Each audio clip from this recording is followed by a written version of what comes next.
कक्षा 7वीं पाठ दूसरा फूल और कांटे। यह एक कविता है।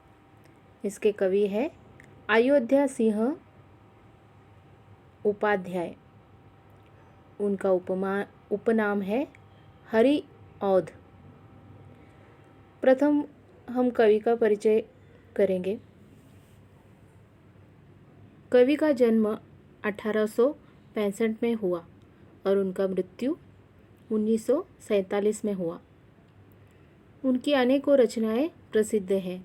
उनमें से प्रिय प्रवास, पद्य प्रसून, वैदेही वनवास, अधिलिखा फूल, प्रेम कांता आदि रचनाएं प्रसिद्ध हैं। अयोध्या सिंह उपाध्याय जी की खड़ी बोली हिंदी के प्रारंभिक कवियों में बहुत प्रसिद्ध थी।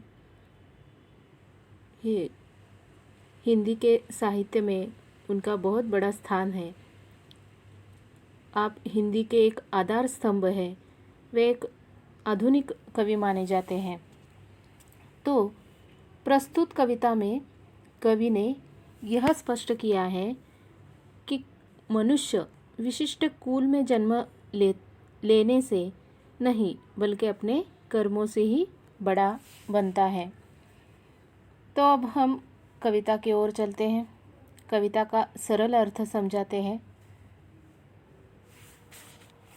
एक एक पद का हम अर्थ जान लेते हैं। पहला पद है जन्म लेते जगह में एक ही पौधा उन्हें है पालता, रात में उन पर चमकता चांद भी एक ही सी चांदनी है डालता। अब इसका सरल अर्थ जानते हैं। कवि के अनुसार फूल और कांटों का जन्म एक ही जगह होता है। एक ही पौधा उन दोनों का भरण पोषण करता है। रात में अपनी चांदनी की जो रोशनी होती है या शीतलता होती है वो समान रूप से उन पर बिखेरती है और सूरज भी हम अपनी धूप समान रूप से उन पर बिखेरता है।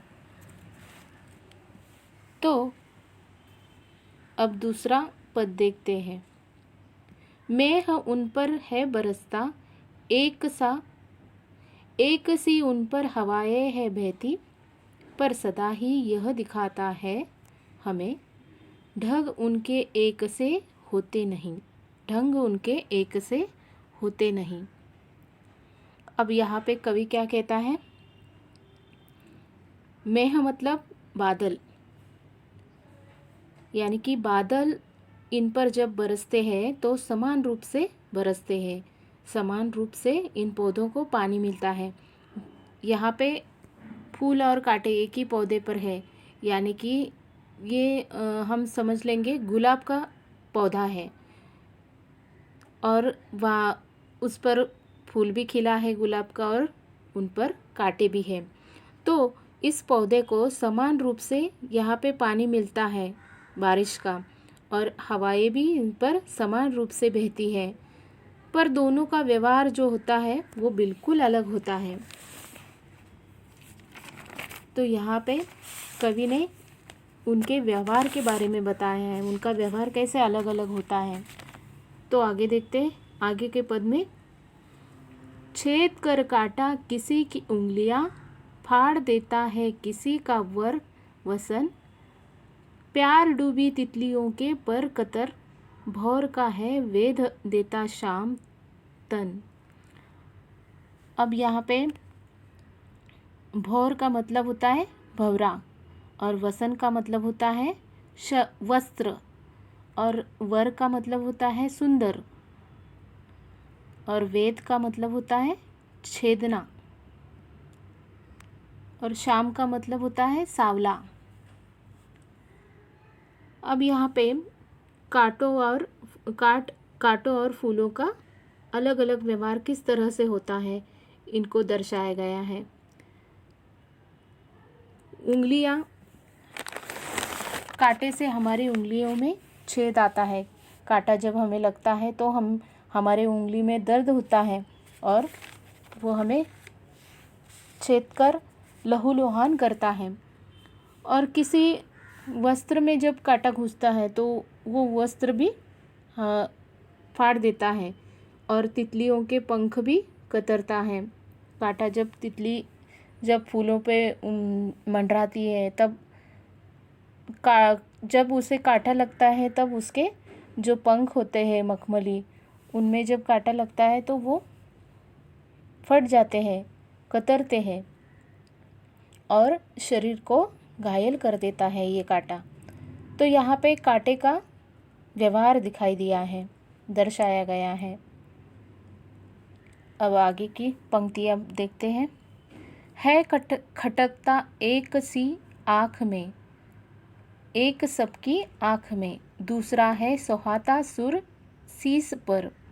किस तरह कुल की बढ़ाई काम दे, जो किसी में हो बड़प्पन की कसर। अब यहाँ पे एक ही है कांटा जो है सबको अच्छा नहीं लगता क्योंकि वो तकलीफ़ देता है, और फूल है जो सबको मन भाता है। फूल के अनेक उपयोग होते हैं, लेकिन कांटे का तो कोई उपयोग नहीं होता। इसलिए जब गुलाब का फूल होता है तब हम उनमें से कांटे निकाल कर फेंक देते हैं और सिर्फ गुलाब के फूल का उपयोग करते हैं। तो यहाँ पे लिखा है, ये खटकता एक सबकी आँख में, यानी कि ये कांटा सबकी आँख में खटकता है। और दूसरा जो फूल होता है वो सोहाता सुर शीस पर। सोहाता मतलब शोभा देता है और सुर मतलब सुंदर, देवता। शीस मतलब सिर। हम फूलों को देवता के चरणों पर चढ़ाते हैं, है ना, शीश पर चढ़ाते हैं यानी सिर पर रखते हैं। उनकी फूलों की मालाएं बनाई जाती हैं, फूलों से इत्र बनाते हैं। लेकिन कांटों का तो कोई काम नहीं होता। हम हर त्यौहार में फूलों का उपयोग करते हैं। तो यहाँ पे आगे लिखा है, किसी तरह कुल की बढ़ाई काम दे, जो किसी में हो बड़प्पन किसी की कसर। यानी कि यहाँ पे एक ही कुल में जो बढ़ते हैं लेकिन उनका व्यवहार अलग अलग होता है, तो उन्हें व्यवहारों से हमें वो व्यवहारों से अलग दिखते हैं और उनका व्यवहारों से ही बड़प्पन दिखाई देता है। कार्य से, कर्मों से बड़प्पन हमें यहाँ पे दिखाई देता है। फूल का क्या कर्म है और कांटों का क्या कर्म है, उनसे वो अलग अलग दिखाई देते हैं और उसमें उनसे हमें उनका बड़प्पन दिखाई देता है। आगे देखते हैं। फूल लेकर तितलियों को गोद में, भौर को अपना अनूठा रस पिला, निज सुगंध और निराले रंग से, है सदा देता कली जी का खिला। अब यहाँ पे फूल तितलियों को गोद में लेता है और भौर को रस पिलाता है। अनेक सुंदर आकर्षण से सभी का मन ये मोह लेता है। फूल क्या करता है, तितलियों को गोद में लेता है, उनको रस पिलाता है, मधुर रस पिलाता है और सुगंध भी फैलाता है। फूलों का सुगंध हम लेते हैं ना, और सबको आकर्षित करता है। उनके रंग जो होते हैं वो मनमोहक होते हैं, उनसे हमारा मन मोह लेते हैं वो। लेकिन दूसरी तरफ कांटा जो किसी को भी पसंद नहीं होता, और फूल तो सबको अच्छे लगते हैं, ईश्वर को भी अच्छे लगते हैं, यानी हम ईश्वर के चरणों में भी फूल चढ़ाते हैं। तो यहाँ पे यह एक अंतिम पद है।